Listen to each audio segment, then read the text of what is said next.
I'll give you a clue. It was Grimsby. They are pressing quite well. What's happened there? You've got to be joking. Oh, sorry, I've done it the wrong way around because I've drawn an arrow and I haven't seen it. Sorry. He must have a horseshoe up his arse. If we're playing on professional and that's happening for Barcelona... 2 years ago. Sorry about that, I don't know what that was. I'm sorry, that's just put me off the game. I'm not having that. Anyway, segue, moving on. What has that got to do with football? Why is that at a football ground? Hello and welcome to the Honest Football Podcast, where we bring honesty back to the beautiful game. I'm Craig Savage and with me as always is Charlie Betts and Daniel Cody. So Charlie, what have we got in store today? On the show this week, a new referee initiative, love is in the air, local league Poetic Justice, some feel-good stories, any other business, and Noe Pamaro's Name the Matchday Squad. We've had a 2-week break, so how have you been? Well, Charlie's got an interesting story from the garden, haven't you, mate? Yeah, no, this is going to be a very, very positive show, but I will just begin with the only negative that you're probably going to hear this evening. And the only non-football bit as well. Which has nothing to do with football, but I've got a shed at the bottom of my garden, and basically I knew there was a fox there for about 2 or 3 years, but it lived under the shed, and we sort of had a mutual agreement, like the fox and me, that I didn't really go and... Written contract. Yeah, I didn't go and start blocking up his tunnels and all of that and disturbing him, and he didn't come into my shed, basically. That was the sort of long and You short don't of it. dig in his turf and he doesn't dig in yours. No, I mean, there was a couple of years ago where he started like pissing on my grass and that made it a bit yellow, so I wasn't too happy about that. So then I started weeing up against the tunnel, so then apparently that scares them off, but that didn't obviously work. But anyway, that was... Hang on, we've got a lot to digest. No, there is a certain alcohol you can use. Yeah. Well, I actually read that lion manure is meant to be better for it. That makes sense of them. But anyway, there's a certain alcohol and like solution that works. Pissing at the end of your own. I mean, that's not the solution to anything. As you can imagine, the wife wasn't happy. Anyway, I was away for... No, it's your neighbours. No, exactly, no. But suffice to say, the fox and I got on really well. But I went away 10 days ago, come back, I was in Paris for a little bit, which I'll talk about later on, and then I was in Ireland as well, visiting in-laws. Come back, went to put the washing out in the garden yesterday morning this was, so this is on the Thursday morning. And I could see there was like all bits of plastic and like paper around that sort of side and back of my shed that had been torn. So I looked in my shed, which is quite full of stuff, and there was a fox cub in the actual shed looking at me. Oh. No, not Craig. Not at all, because it absolutely stunk when I opened the shed door.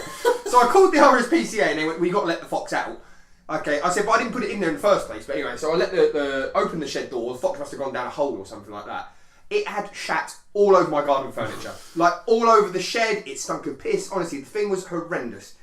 So, in a nutshell, I then what decided to do was block up... I managed to find the hole, that the fox had been coming in, and I've blocked it up with tons of wood. So I'm hoping it won't come back again. But the fact that it just had, for no reason, went into my shed and started pissing and shit all over it, really annoyed me, to be honest. So, with your conversations with the fox, with your early agreement, what did the fox say? No, but... What I want to know is, where did the relationship go wrong before? Well, I don't know. Were there any signs? Talks have been broken down. There was one tunnel underneath the shed, which I never disturbed, but I come back and there was 3 or 4 tunnels, so, I think it's tried to... But what the fox doesn't know, and this is the important part, is that shed is falling apart anyway, so I need to get a new shed, and I'm going to move the shed. So soon, that's controversial. Soon the fox is going to be out of the home anyway, so he doesn't know that yet. Or it's going to ruin your new shed. No, but on a serious note, it really annoyed me, because no one wants their garden furniture covered in shit, to be honest. Especially with the summer coming up. No, but that's my only negative for this evening. What about yourself, Craig?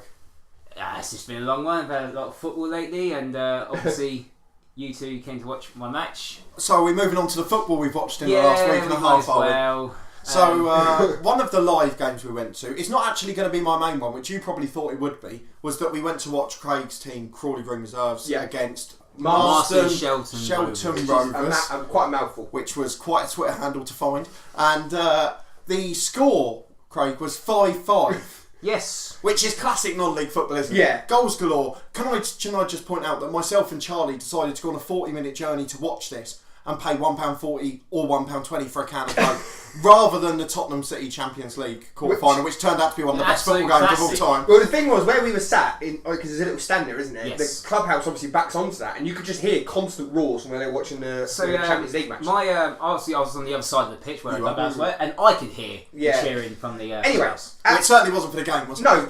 So, from my recollection, and feel free to interrupt me at any point, Craig, your team went 3-0 up within the first, 25 minutes? That's 15, probably. We missed the key stat there. You went 3-0 up with 1 shot on target, which was absolutely hilarious. Yeah, so the first goal was comical, where the bloke made a tackle. It shot past his own 30 from yards. 30 yards. Yeah, that was a bit weird. The second one was that the Lovely finish Oh no, by that's the youngster. young lad who only played 45 And then the minutes. third one is a header that was going grossly wide until it deflected off a defender and went into the didn't bottom deflect corner. off the defender. I think you'll find it did. It wasn't a clean I header. think But I thought it counted anyway, clean. 3-0 up, cruising within reason. I would say last 10 minutes. I think the Well, opposition. there was that chance. They had that chance in the first half Hit where the crossbar hit the twice. crossbar, Oh, yeah, and that's hit the correct, defender, yeah. hit the crossbar. Which was lovely. I think that summed up the first. But summed up most we of get the game. we get to the second half, and this is where we start to disagree around the table about what caused the unravelling of the Crawley Green Reserves team. What was a cruising away performance to a disastrous drop. Well, it was 3-3 within what, about 15 minutes of the second half. But most 15 minutes? importantly, the goal scorer for the second goal, who I would argue was carrying the two heavier lads in the midfield in the first half, was taken off at half time.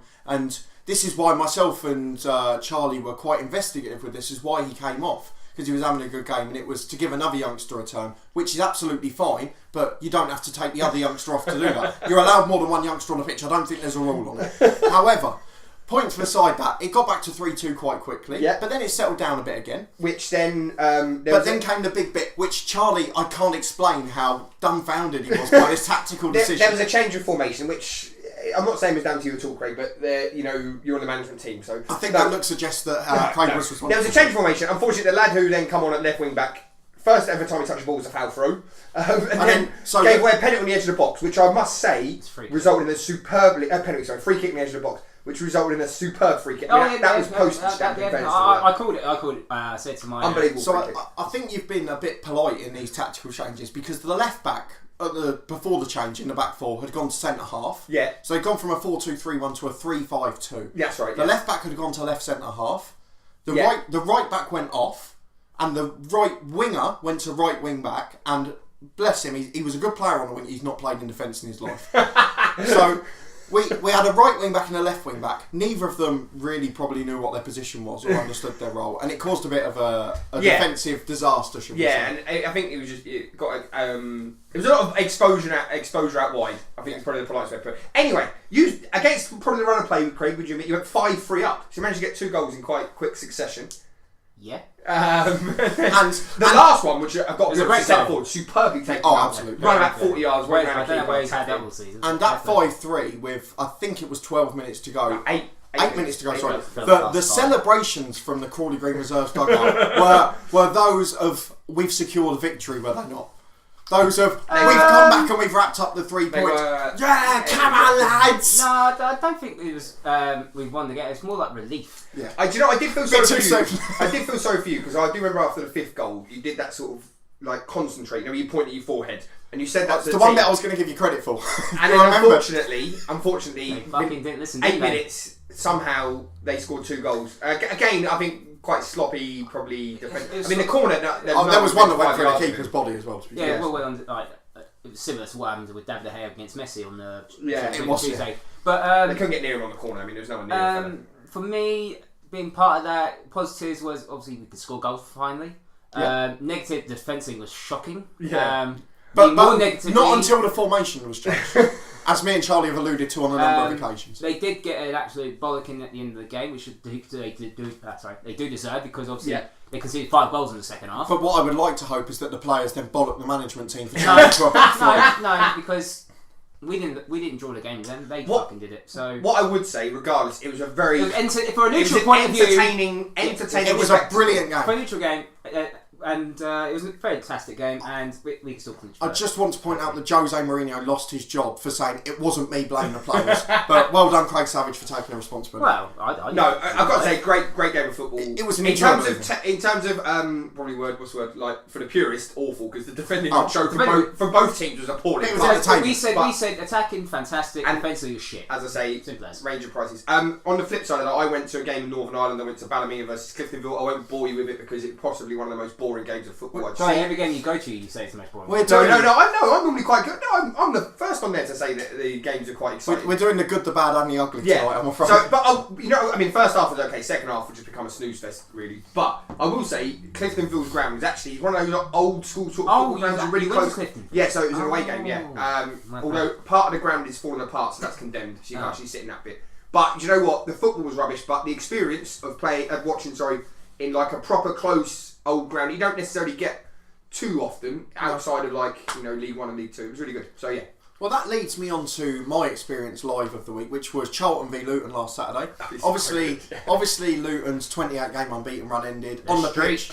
Charlton, for the second time this season, outplayed us, and this time they got the 3 points as well. So fair play to them. And they then went and showed their inconsistency by losing to Oxford today. It was the first loss in 10 games, I think it was for. First for 11 for them. Yeah. But talk us through your experience then. The most important bit of the experience for me, and this is a genuine concern in terms of families attending games and things like that, it is the first time in my life after the game I have felt unsafe after a football match. So I heard, and obviously I spoke to another Luton fan that went to the game as well. It was literally, you go out of the way in and you're walking up the same road to the train station with Luton fans. So yes, getting on to that. But before that, I want to talk on the way in as well, is because it's quite an old school ground, and they'd obviously done it up when they'd got into the Premier League, but obviously you've only got so much space, so you can't change the walkways and things like that too much. So there is one path going into one end of the stadium and then a big path going round to the other side. But essentially for 3,500 people, if you've got an entrance there, you're going in that entrance, aren't you? So on the way into that little path, probably enough width for maybe 7 or 8 people to stand in a row behind each other.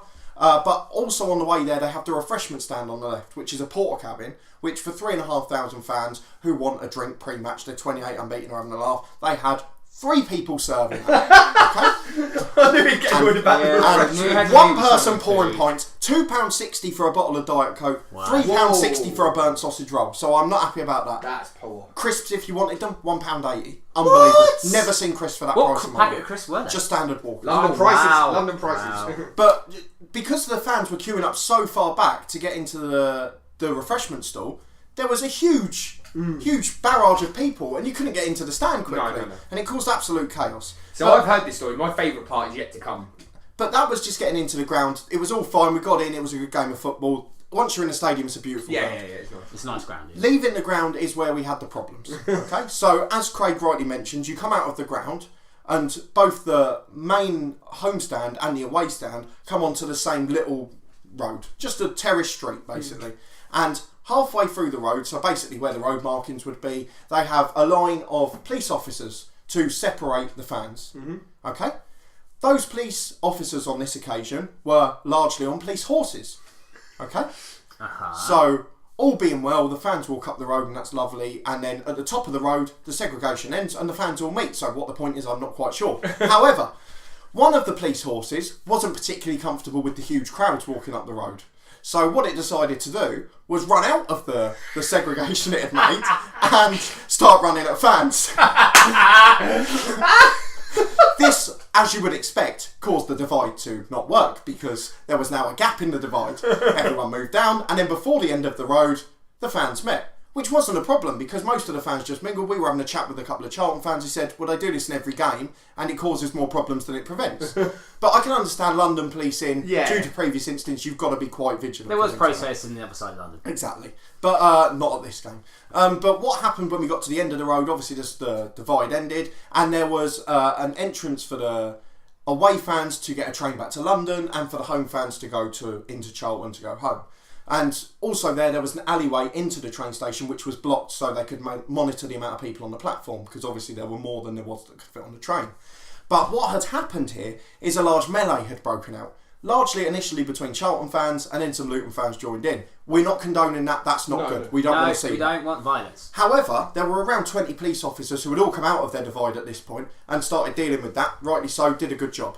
So as normal people who didn't want to be involved in that, we said, look, I know the train platform's that way, but we're just going to walk away from it. So we walked down to the shortcut and just went to walk towards Charlton, and the police officer said, you're going back to London, this is the wrong way. And I said, I appreciate that, but there was a large melee there, and I'd quite like to avoid it, essentially. And he said, but you're a Luton fan, you're going back to London, you need to go that way. I said, I know eventually I need to go that way, but right now I don't particularly want to go that way. Stop getting lippy with police officers. So what did you say? You'll get arrested. So wait, this is So then what I said to him is, okay, to avoid this, I'd like to just go into Charlton and have a coffee or something. Okay? Me and my mate, I'll just go to Charlton. I like to go to Charlton and have a coffee. Just see it out for 10 minutes. Do you know what I mean? And then the police officer said, Well, you're quite clearly lying. You just want to cause trouble. Because you've told me you're a Luton fan going back to London. You're a violent man, you are. I said, I know I'm going back to London, but there's a large melee up there. So eventually, he was instructing all Luton fans of all ages. I mean, we're talking to the stage, taking out of the fun side of it, where there were like elderly couples and things like that, who have been following the clubs for years, families, things like that. And they were being pushed back towards this little tiny road. And the last thing those 20 police officers want on that corner is another 100 people walking up that way. So all he's done is caused a bit more trouble there. And to be fair, we're talking about a police officers and steward in hundreds of people. That's one person who's caused that problem, or let the team down in terms of that issue.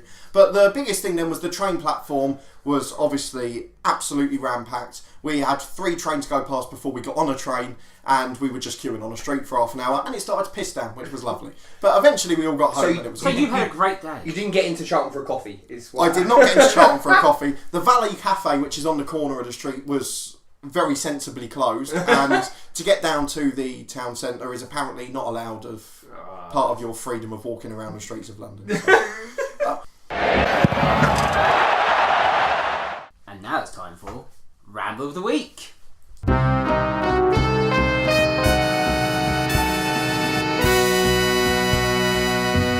So I'm going to start off with something that's happened in the Kent FA. Now, they've introduced a Young Referee Respect initiative. Sounds good. So what they're doing is they're going to... so any referee under the age of 18 will have a yellow armband to say that, obviously, they're young enough, so don't abuse to say that they're under 18. Well, to say they're under 18.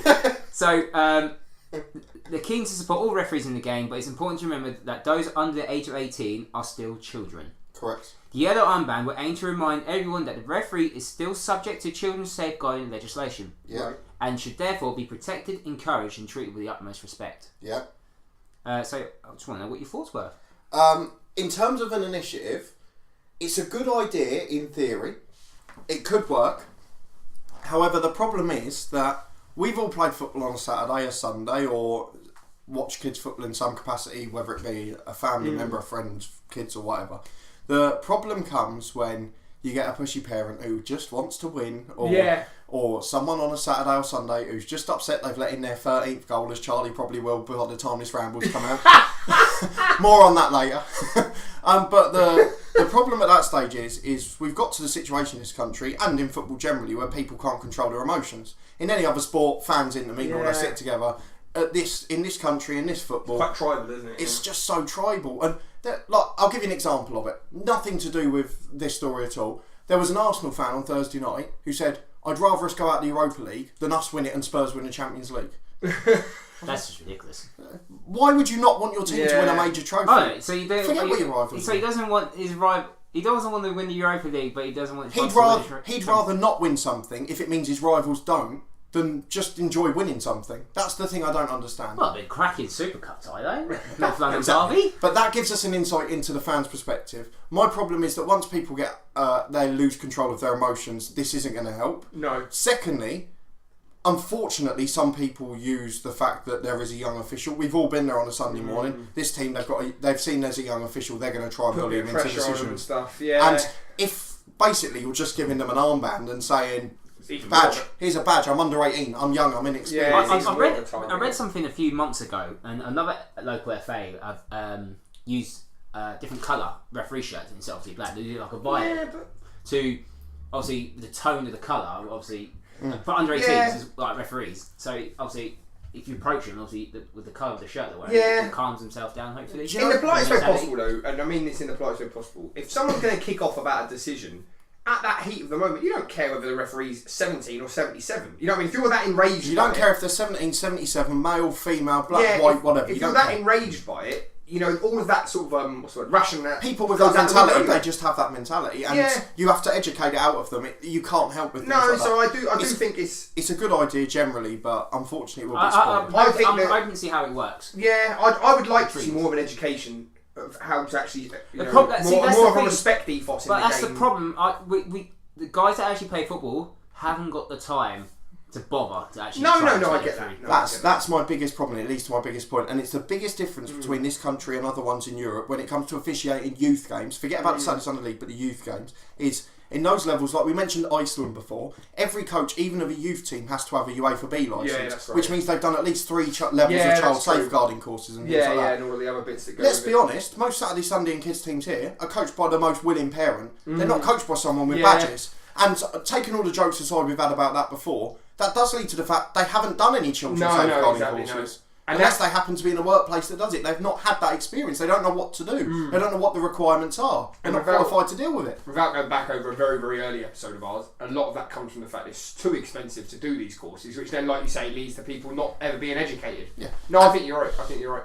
But that's the biggest problem we're going to face is that it's not the fact that the referees are pointed out, because most people, most coaches, most players will notice that and go, okay, we can try and help them. But they don't know how. Yeah. They don't know how. They've never done a child safeguard. I'll be brutally honest, we're so short of referees now as it is. Do you know what I mean? It doesn't help with FAs like that, because they just throw the kids in at the deep end. Yeah, exactly. They have the hardest game because there's no one else to do them. Absolutely. Speaking of referees, Okay. segue. Some positive news. Is it going to be a good one? No, it's going to, obviously we're doing with 2 referees that are in the Romanian league, 4th division. 4th division game. Right. So what? Obviously lined up as you do. Come up, walk out the tunnel. The lino is his girlfriend is the other lino. Proposed to her. Proposed to her? Proposed to her before the game. Pre-match. I have a slight thing. How do you end up on the same game as your fiancée? Oh, sorry, it's your girlfriend. As your girlfriend? I don't know, but it might be short referees. He's got know. and spoken to the FA beforehand and gone. Do you mind set me up for? Yeah, we picked the same game there, but you wouldn't happen to have their names there, Craig, would you?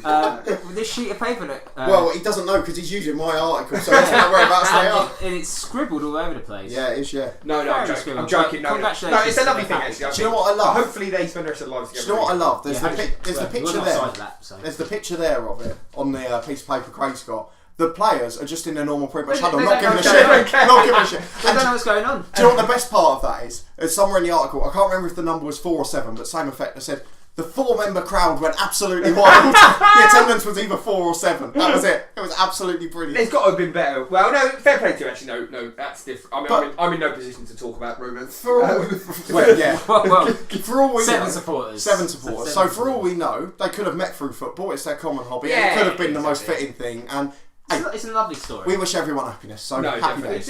We do. Can I move on to something slightly more local and slightly more interesting?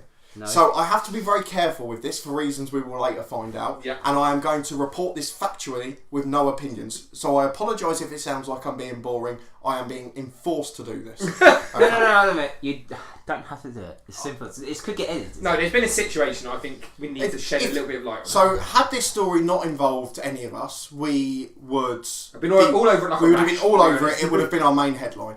I'm just going to factually report the instance. There was a game between 2 sides in the Beds County League, Premier Division, between Crawley Green Reserves and Cranfield. Correct? Yeah. Charlie, feel free to step in any point. No, go for it. If you want to give opinions, feel free. No, you're good. Okay, so the game was played initially. I believe the fixture was played and Cranfield won the match 3-1. Is that correct? Or was it 3-0? 3-0. 3-0, okay. After the game, and I think we mentioned this in a previous ramble, or I think it was in our first discussion, wasn't it, about the morals of sport. After the game, no comment. No. After the game, there was a situation where it was spotted there was an error on the Cranfield team sheet. It was eligible player put in for another eligible player by mistake. I believe he had the same initials. Yes, and so that's where the secretary got mixed up. No, we're not going to speculate. We're not going to speculate. We don't know the facts. We haven't seen the team sheet. Craig has, but we're not going to interject at this point. So as a result of that, there was an appeal by Crawley, and to be fair, a rule was broken, so they have every right to do so. Whether it was legitimate or not in terms of morally, it was okay, but anyway. Whether the rule breaking was legitimate is irrelevant. Yeah. That's for the Beds County League to decide. They decided that although it was legitimate, the fixture needed to be replayed. Which I don't understand, in fairness. But initially, what they had done is decided that Crawley could have the 3 points. Was that correct? They reversed the result. So, the, obviously... Alright, let's get the facts right. So... Because you're the only man in this room that's seen that team sheet. Yeah, I have. So... And you're the only man that's seen the team sheet we're going to allude to in a minute. So, Lewis Adrian was the player that played the game. Okay. But they named Lewis Sharman Dodd as... Okay, so same first name. So you can see where the errors come from. Different. Yeah, but it's the same name, isn't it? So, obviously, went up to the Beds County League and Craig, said this is the we've rule got to broken. be honest and impartial. here. Yeah. No, so I think we know that they broke a rule. Yeah, they broke the rule. So then what did the Beds County do? The Beds County League gave the game to Crawley. Gave 3 points to Crawley. It said a home win. Okay. Cranfield appealed the Cranfield decision. appealed it to the Beds. Cranfield appealed it to the Beds County League. Got denied. Obviously, because they'd made the initial decision. Yeah. That would have happened. So then so Cranfield appealed to the Beds FA. Which is the next step up in the food chain. Next, local FA. Sort of the equivalent of going High Court, So Supreme Court. Beds FA have what? I'm talking in Absolute. for any lawyers among You've our been viewers. watching too much Law and Order, haven't you? No. So the Beds FA said they haven't broken the rule, but it's a different. It contradicts with another rule. So we're going to decide the game will be replayed. And the most important thing from the Beds FA decision, I But think, Cranfield was cover the costs. that they'd realised that it was a legitimate error. Was the key wording in there? Yeah. Was a key error. Anyone can make an error. Hang on, and as they said, it fell under a slightly different rule, which deserved a slightly less harsh punishment. As you rightly said, at this point, and I'll take it from here, it was decided that there must be a replayed game, and Cranfield would pay all of the costs. They did. Okay. Can I just interject to give a little bit of context? At this point, there was a 2-horse race for the league. I think there was a point or 2 points between Involving the team in first and Cranfield, who were in second. So the result was incredibly important. And of course, because the decision had been allowed to, which is the Bed County League's mistake, and the Beds FA had been allowed to drag on for so long, it then made that when the decision came, it actually put a title race back in when there wasn't one, which made the decision look a bit iffy at the time when it possibly wasn't. That's correct. Okay, so the game came along, and on the day, was it 1-1? It finished 0-0. 0-0, sorry, but it was a draw. We're doing very well with your facts at the moment, Which Coach. at the time meant that the team in first place won the league. Yes. Went out and celebrated. They were there. They were at the game. Massive Twitter campaign. Yeah, it was the people like Ollie Bayliss who covered Ollie. I congratulated them. Now, obviously, can I just interject very, very quickly? Yep. If you were to make sure that your paperwork, for example, was spot on in a game, it'd probably be the one that had to be replayed because the You've appealed a decision because of incorrect paperwork from the other team. So yeah, that's fine. So we'll just carry on. After the game, it had been highlighted that Crawley had named a player on the team sheet, and in fact played a player that not only had they made a genuine error on the team sheet, the player they had played was in fact ineligible. Yeah, he hadn't been transferred in time, or the transfer hadn't gone through. The transfer had not been confirmed, and the transfer had not gone through, and his registration had not been confirmed. And unfortunately, somewhere in the process, that hadn't quite been. There was a miscommunication essentially. A genuine error. A genuine error, just as there was on the first occasion. So as a result, it was then decided that the decision was reversed again. Yeah. And Cranfield, all in all, got the 3 points. Yes, which now puts the title race back on. Back on with a game or two to go. The team who fought to win the league now haven't, and it comes down to the last day of the season, which ultimately is probably what they wanted, isn't it? Yes. As a league. For the league, yeah. Yeah. And it's the worst news to find out for the Sheffield team when they've got hangovers, isn't it? Yeah, to be honest. I'll break it down for you guys. We got a call Sunday morning from our secretary. So this is the day after the game? The day after the game. So we got a call by our secretary Sunday morning. Goes, he's not signed. I mean, what do you mean he's not signed? The transfer didn't go through, but we asked you to make the transfer back in February. Well, let's not play the blame game. Let's It was miscommunication. It was literally miscommunication. Yeah. The team that he was signed for originally agreed. The managers go, yeah, we'll waive off the transfer. Somehow it didn't go through because he had a suspension for another Saturday team, so we knew suspended. Yeah. So obviously we was like, okay, we're gonna have to we messaged Sheffield first. We told them the situation, what's happened. Which was a genuine mistake. I'd say Cranfield. So Sheffield were the team who just won the league. Yeah. However, we rang Sheffield up. That's actually made me quite frustrated because you're speaking to a third party before the people you played a fixture with. Whereas when the ball was on the other foot, you were immediately on Cranfield like that. Sorry for anyone with headphones. No, we messaged Sheffield first because we don't want them to the to know because obviously they're still celebrating. No. So we messaged we messaged Cranfield and we messaged the league saying we thought this player was transferred, we made a mistake, you're going to have to give the game to Cranfield. Done. So obviously we got deducted the point, obviously we gave the game to Cranfield and we got deducted the points because we broke a rule. Because it was a genuine mistake, we should get the game replayed. No, I'm joking. I think to sum up for me, there is probably a certain irony about the whole. I can answer. No, the only reason that you're saying is irony because you two have been so against since the start of it. No. I'm finished now. So sorry if I remember right. End of the day, obviously went down to the final game. Sheffield only needed a point. Well, this was the important bit for me, is it did transpire that it didn't affect the title race. Sheffield did win the title. Yes, so it didn't affect the title race. So huge congratulations to Sheffield Town and Campton. They fully deserve to win the league. So, best of luck in the SML. Can I just ask one final question? You know the points that they got for when you made that accidental error, Cranfield? Well, how many goals did they get for that? Does that count as a 3-0 win? you would assume so. No, he didn't. He just went home win, so he lost the goal. Because, if my memory serves me correct, Sheffield won the league on goal difference, did they? Sheffield won the league by 12 goals. Oh, okay. So those 3 goals that they scored wouldn't have made it. They wouldn't have made it. So Cranfield won their last game 5-1. Sheffield drew 1-1. So it was a massive goal difference. To conclude Sheffield the point, 6 of 4 goals the last 2-3 games before that. So as obviously you've probably heard by this point, there are. It was just a bit, as we said, myself and Charlie, we described it personally as poetic justice for footballing reasons, because myself and Charlie, and you can take out your irony about us hating one or whatever. Yeah, all we were saying, and myself and Charlie will always agree on this, is that football should be decided on the pitch. Yeah. The result on the pitch was a Cranfield win. We went through 6 months of. I office do agree meetings, with that. general meetings, which you all get fined to if you don't turn up to, and then the protest fee, which if you don't pay any of the fees doesn't matter. Listen to guess the fine if you don't know what I'm on about. Nice. Absolutely lovely, wasn't it? But my point is, after 6 months, the result and the 3 points were awarded to the team that initially won the game on the pitch. Yeah. Both teams made a legitimate error. It's non-league football. It's going to happen. It's going to be as common as a player misplacing a pass, because you're all amateurs. You're amateur administrators, amateur players, amateur coaches, and we have to accept that when they're genuine errors and they're 2 registered players, or even in your case afterwards, when it's a transfer that just hasn't gone through, but you both thought it had. It doesn't matter. No, I do think, and not you personally, but I think sometimes common sense hasn't prevailed from the authorities. You know, like. Because without going into the detail, even the decision to replay the game, logically for me, makes 0 sense. Regardless of whether you thought that it was the right decision or not to award the point. And things like that. There was a lot of bureaucracy there that just didn't need to be. And the fact there's so much of that in local football is worrying, to be honest. I didn't mind the game getting replayed. I don't understand how. I think they're either... But as Crawley, you wouldn't mind the game being replayed, would you? My bugbear is why the FA, Better FA, did not say anything to Crawley. Because even though we're going to have to host the game again, we didn't. Yeah. We had to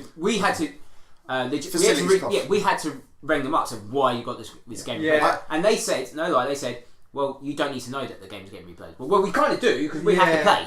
Okay. I think to round it off, the whole thing, because it was a mess. Well, it led a domino effect of about 14 other fixtures nearly that had to be rearranged to get this one in and all of that. Yeah. So I don't want to comment on your last point because that's a personal thing between Crawley and a Better Fate. I've got no right to interject on that. The last thing I want to say on it, and this is a more general point, is we seem to forget in this day and age where everything's about meetings and giving people things to do administratively, is rules were there to prevent cheats and people who wanted to break the rules.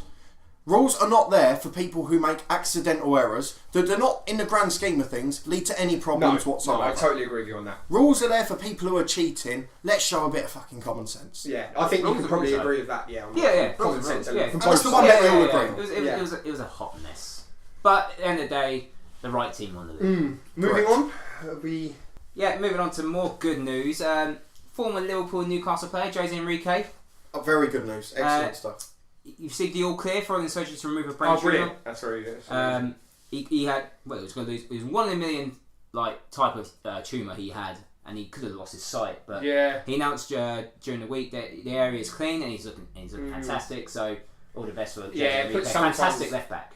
It puts sometimes all of the squabbles and that you worry about in football actually into perspective, doesn't it? It leads to another thing actually, which I'd completely forgotten to put in my notes from the EFL Awards just after our last podcast. Which Joe Thompson, Rochdale fullback, because he had to retire obviously, but he got an achievement award, which is absolutely brilliant. Because again, he's beaten cancer twice. He came back and he scored the goal that kept Rochdale up at the end of the season. We mentioned it before; it's absolutely brilliant. But it's the sort of things that footballers quite often, particularly at the higher levels, they get taken out of this real world essentially. You don't see them as another human being some of the time. No. And when you see that, and then the way they come back, the way they inspire people, it gives you a story to say, well, actually, these people, they might be special in our eyes, but they still deal with these normal things, and in these occasions they've dealt with it fantastically. It's interesting you mention that, because I was going to talk about it next week, but now it's come up that you bought me that Cherno Samba yes, I did. biography for my birthday. Brilliant book, by the way, but there's quite a large section about the mental health of not just football. I suppose you can apply what he's talking about to sportsmen in general, and just how we sort of attribute, because they're doing a job that maybe we love or they get paid quite handsomely for it, You should just be happy. Yeah, they're not going to maybe suffer from conditions that we can all suffer from, like as if they're different people, you know. But so that I would recommend, even if you hadn't heard of Cherno Samba or the whole story about Championship Manager and all that sort of stuff, just buy it for that bit alone, because the way he writes it and talks about it is fascinating, and it is really honest. I think. Someone you can tell has actually been involved in writing their own autobiography. Exactly, yeah, no, definitely. So yeah, that's a big thumbs up for that. Unlike Joey Barton, who we're not going to mention this week until the legal case has been resolved. But it's going to bring a documentary though, with the first year of management. That would be interesting to watch at Barnsley. But we don't want too much negativity. No. As Craig said at the start, I want this episode to be positive. So I wanted to finish the main topics before any other business with a couple of sections of feel-good stories. So one of them is a Guinness World Record holder.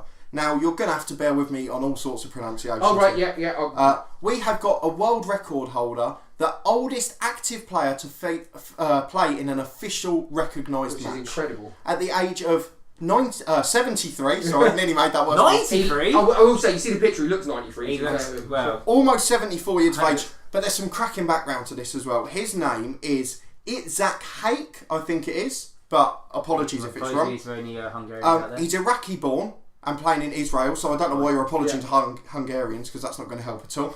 I thought he was playing in Hungary. No, Israel. Oh, my apologies. So, Israel. He was at Maccabi Aroni, I think that is. Yeah, Maccabi Aroni or Yehuda. Okay, but that's a hell of a song, isn't it? If you can sing that. I'd love to hear the chance. But there's one fantastic little minor detail, and they're the little bits I like. So in this game that he was playing, it's obviously a small local game. It's nothing big time. No, but there was sponsorship round the ground, and it was actually plastered with his own name, because he runs a company who was sponsoring the ground. I just thought that was absolutely brilliant. If you're going to go and do it, you might as well do it properly, don't you? So that's it. So it's just a fantastic article highlighting the fact that most people in their mid-70s are either, they did the stereotype playing bingo and walking around in their slippers or relaxing, and he's out there playing football in a ground with his own name in lights in the background. You can't ask for more than that, can you? I was just trying to find what the company was called. They specialise in stage equipment. There you go. So, if you wanted any more details, that's a feel-good story. And then I wanted to move on to another one, this time about a globe-trotting footballer. So it's a Londoner called David, and again, you're going to have to apologies for the pronunciation, Olaoye. So Olaoye. That sounds right. Yeah. So he has gone to his 5th country to play football at the age of just 22. What? He's gone off to Norway, and the side are called Nybergsund.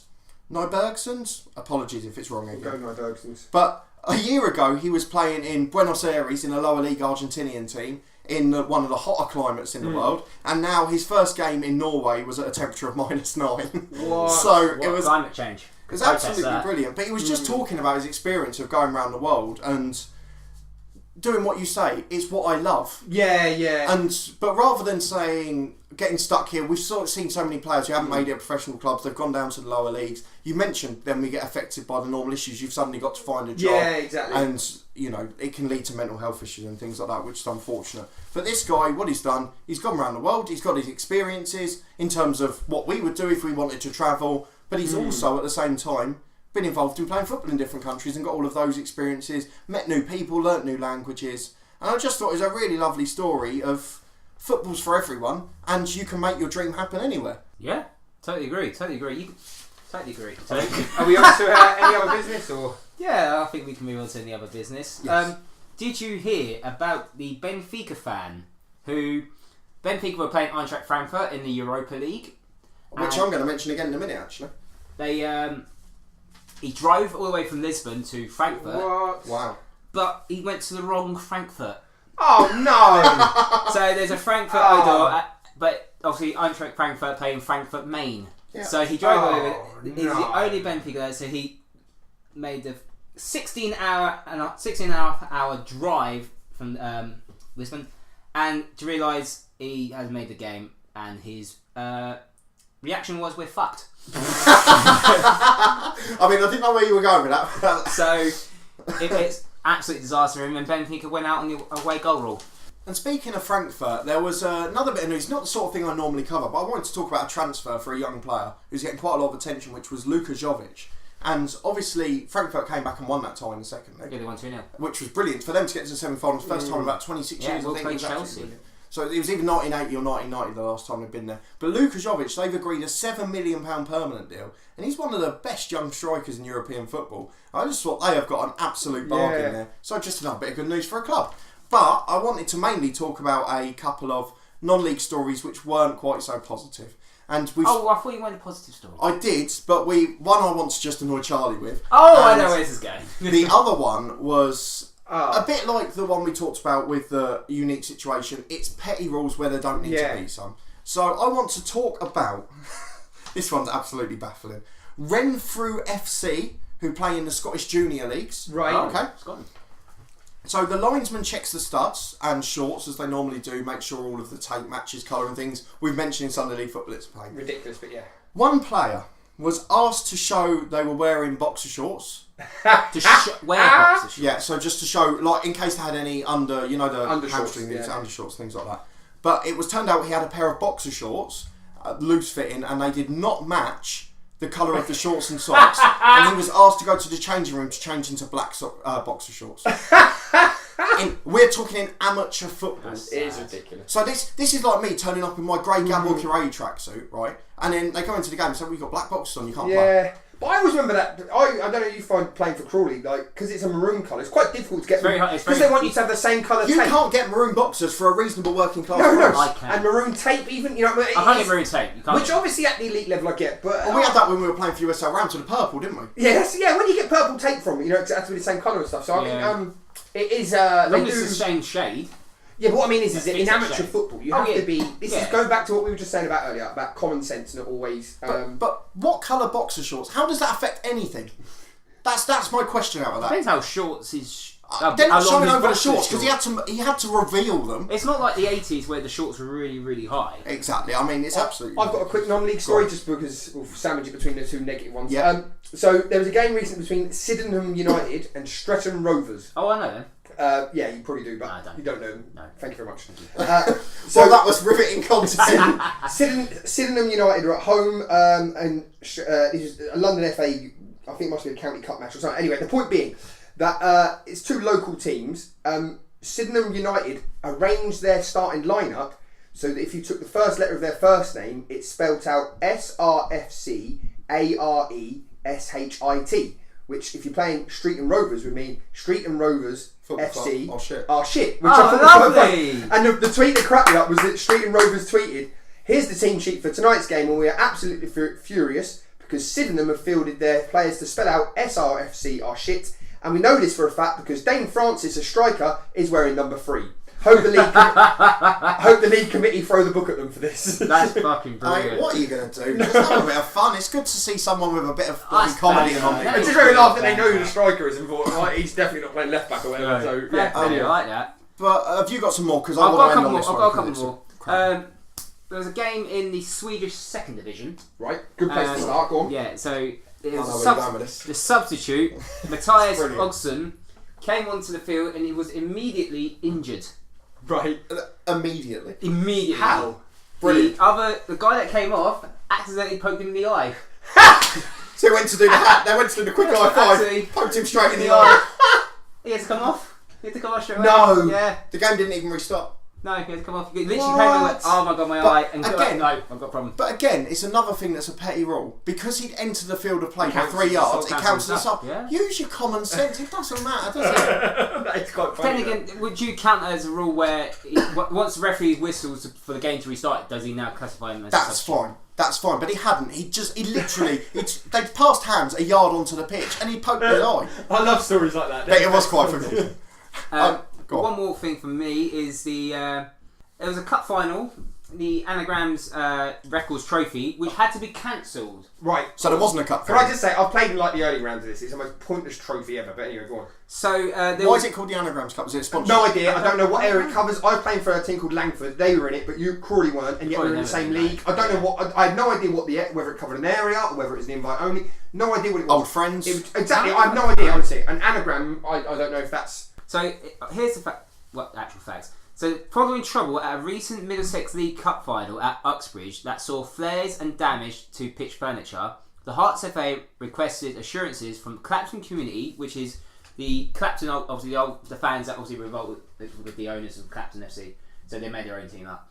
Hearts of Fame requested assurances from the Clapton community that the Anagram Records Cup Final on May the 4th would have no such problems. Obviously, all the flares and that shit. So, however... Flares and shit, very good. Yeah, like that. flares and shit. However, Clapton couldn't guarantee it. What?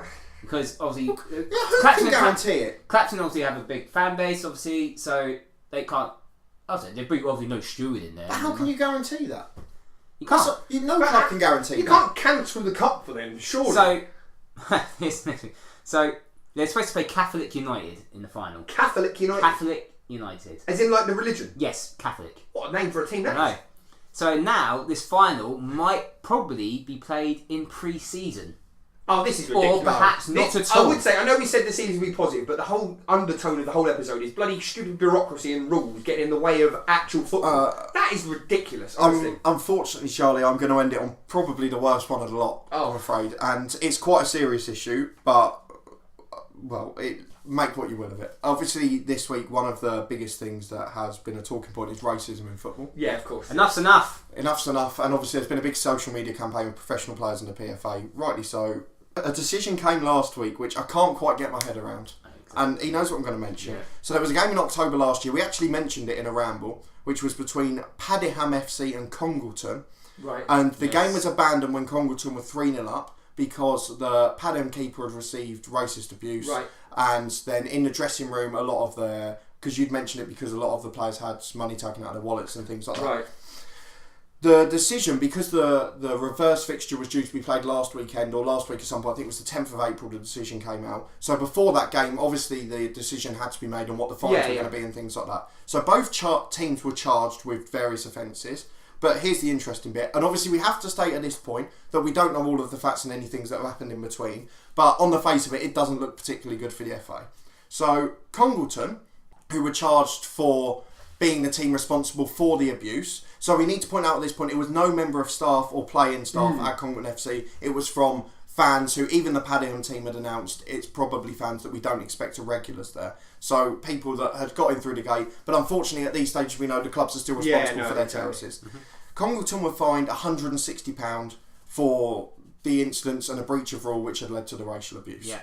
Padiham FC for leaving the pitch because the chairman and manager decided to take the players off. Of course. The game got abandoned. Congleton were in 3-0 and I think they still won the game 3-0 eventually, or the fixture got awarded as a 3-0. Padiham for leaving the pitch, which against the rules, because as we've seen in bigger incidents since, there's a lot of confusion as to what to do in the instance. They were fined £165. So £5 more. They got more for leaving the pitch rather than the other team. Ah, that's shocking, isn't it? Like, it's pathetic. Again, that's unfortunately it's been the whole theme of this. Is why.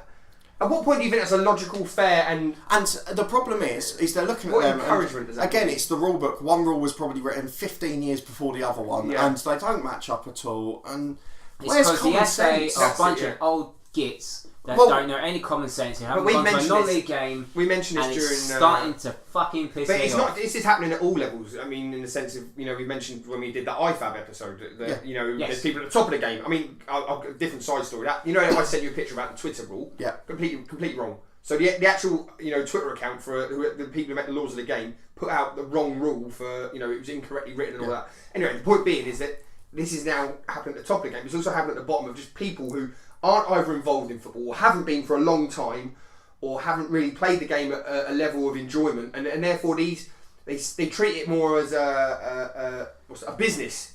When it's not business. Unless you're at the elite level of the game, it's not business. They're too old. It's as simple as. It's essentially the same as if they were going down to a local political club. It's middle-aged white men in suits, isn't it? Yeah, to be honest. It doesn't make any sense.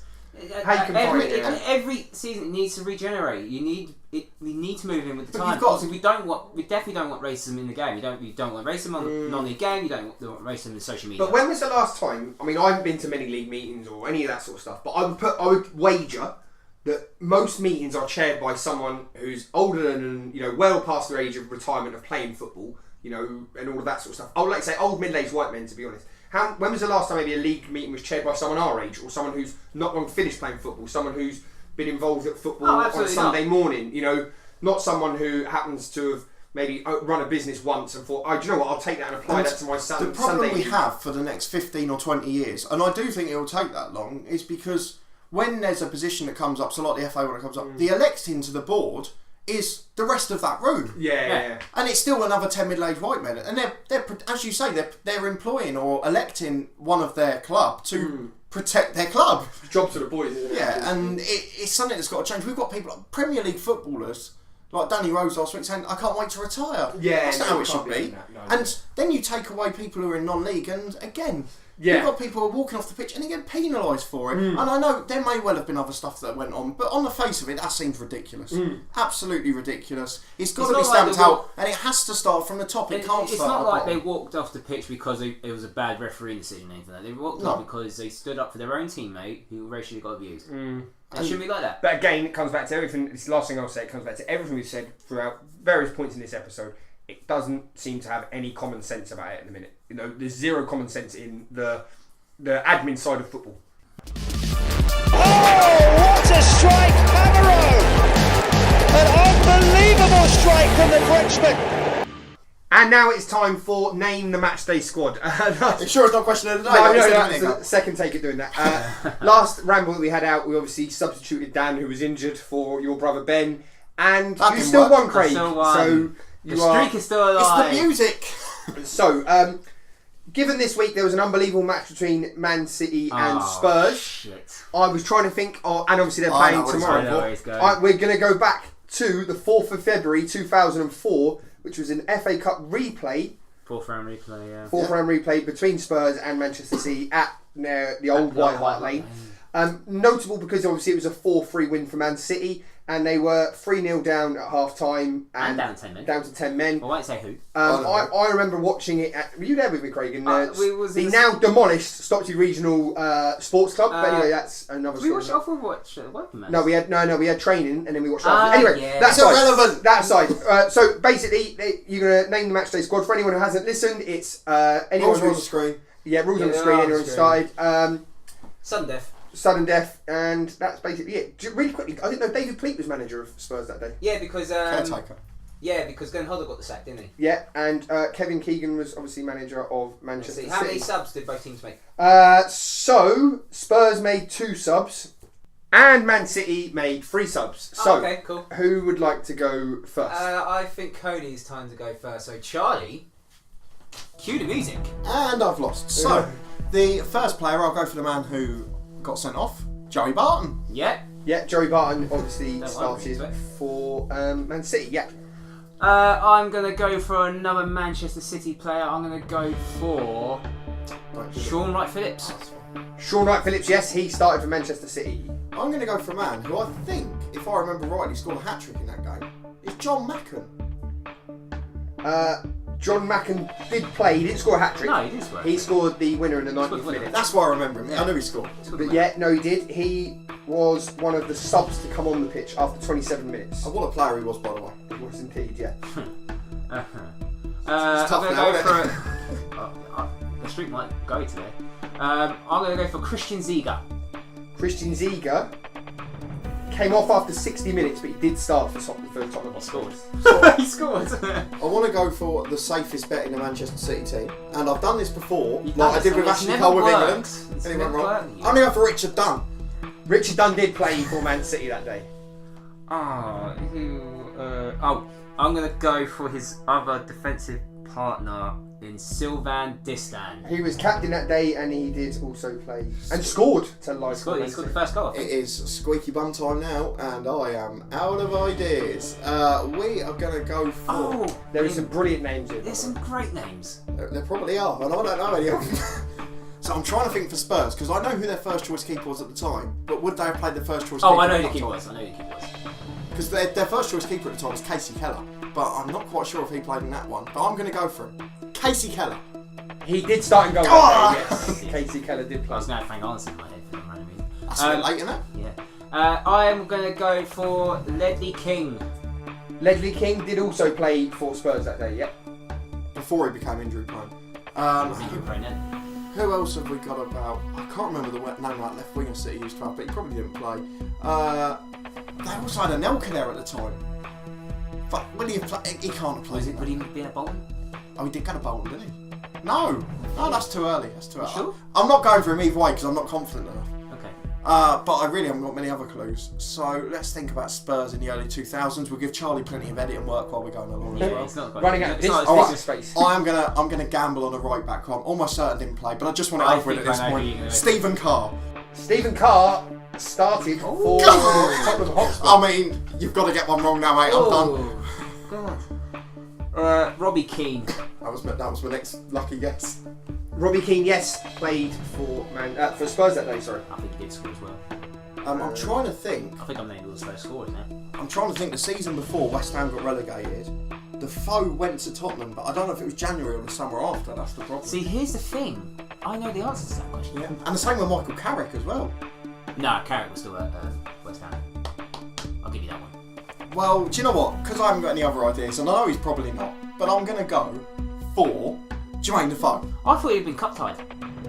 Unfortunately, Jermaine Defoe did not. And that's good, because we would have been editing here for hours if I'd have sat and tried to remember a name. Did not play for Spurs. I thought he that would have day. been cup tied. So, Craig, you need to He get had one. signed for him by then, hadn't he? You need to, Yeah. you need to get this to win another game. I'm going to go for a wild one right now. I'm going to go for Sun Ji-Hai. Oh, He what a name. Started at right back for Man I was trying to think City. of the left winger. I think it was called like Kiki Masampa. Masampa. He bet he played, didn't he? No. I think he joined the season after. Go, Great player he was. Before you go through the teams, I just want to address one question. Nia Pamro was not in the squad. No, he wasn't. that's No. alright. So, Spurs, you had Casey Keller, Stephen Carr, Ledley King, I'm impressed with Stephen Carr. Anthony Gardner. Antoine Sibierski. No. No! Wait. Oh no, you probably would have. Christian Ziga, David Samil. I've got them all now. Simon Davies, Dean Richards, Michael Brown, Dean. Stefan Dalmat, Always Michael Brown, isn't it? Yeah. Robbie Keane, Stefan and Dalmat. Helder Postiga. Coming off the bench that day for Spurs, two subs, Gus Poyet and Johnny Jackson. Oh Johnny wow. Jackson. Also on the bench were Rob Birch, Stephen Kelly and Mark Yates. See what Spurs used to struggle, can't you? Right, That's City bad goalkeeper, Arnie Arison. That's the guy. Sun Ji-Hai, Richard Dunn, Sylvan Distan, Michael Tarnat, Tarnat. German. Sean Wright Phillips, Joey Barton, Paul Bosvelt, who Oh, scored, good Trevor Sinclair, Nicholas Anelka and Robbie Fowler. Did I was Sibierski about to come say- on? Coming off the bench, Antoine Sibierski, Steve McManaman, See, that and was- obviously John Macken, who you'd already named. On the bench were Kevin Sturr, Eldegaard and Stephen Jordan. I was going to say Stephen McManaman, and I wasn't sure he actually plays. I'm so upset I didn't get Sibierski. I used to love him. Yeah. So that is another win for me. And I hate streak the still music. lives. Can we streak change still the lives. music? I'll win 10 in a row. I don't think that's going to happen. And that is it for today's Ramble. Don't forget to like, share and subscribe. You can follow us on Twitter, at Honest Football 3. And we'll see you next time.